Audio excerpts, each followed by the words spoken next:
All right, well, it's Tuesday, so that means it's Trial Tuesdays, and here on Low Country Live, our resident attorney, David Aylor, is here helping us with a viewer question this morning. A little bit something different. How are you doing? I'm doing well. How are you? Well, we're doing better than this viewer is doing, because Ray Wilson of Mount Pleasant has asked this question to you. What do you do if you rent to someone who destroys your property and then they leave town? How many people have you had contact you this exact same thing has happened? Very similar type of situations happen because we're in a place where a lot of people come down for vacation. There you go. So when he says rent to him, I'm assuming it's probably for a period of like a week or something like that. Well, no, vacation. Ray said that basically it was his rental property. I guess it was his townhome, and he was renting to this person for a long period of time. This was this person where they are staying, so that's their property.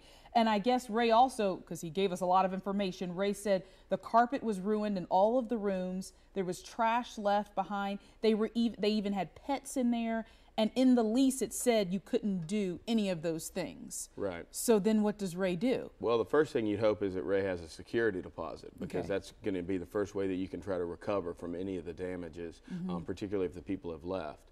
Beyond that, what probably the best place to go is, depending on the amount of money, is small claims court. He's got his lease, which you'd be surprised how many people don't have leases in place. But since he has the lease and then he can show the damages, just important for whoever, whether it be the person that's moving in, the tenant or the landlord, make sure you have pictures of the place before, which I'm sure he probably did, and now afterwards with all this damages, that sort of thing he can then move forward with in a case and actually just sue him civilly based off that. Now, if the person's left town, they can still get them served and still have them to be forced to appear there, or here rather, and if they don't, they'll end up having a judgment against them. Right, because like you were just talking about that security deposit, but sometimes, I mean, if the carpet is ruined in all of the rooms, there was trash everywhere, drawings on the walls, I would imagine that the small security deposit that they took wouldn't be enough to cover all of that. Exactly, particularly if they had pets, and there probably was no pet deposit since they weren't supposed to have pets. Right. So it looks like he probably needs to do something civilly against the guy. Okay, so the man has left town. That's what Ray says. So what do you suggest his next move is?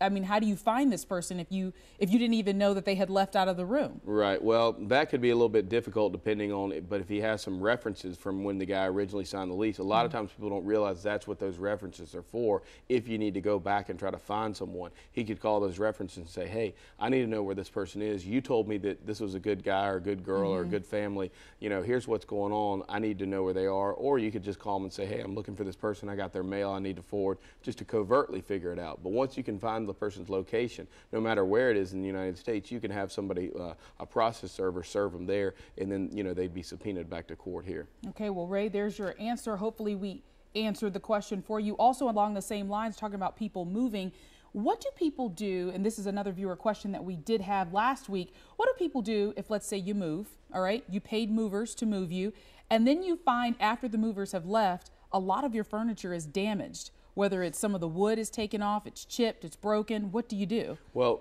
that's a very good question, but the first thing you need to do is, once you've moved, you need to look over everything, because if time passes and then you say, hey, look, the frame on this picture's cracked or that sort of thing, it's going to be real tough to go back to the moving company, 7 months later and say, because they could say you did it. Exactly. Something happened, the picture fell off, you're trying to blame us. But obviously, the condition of, your property before you move, just like you would your, place you were renting or anything like that.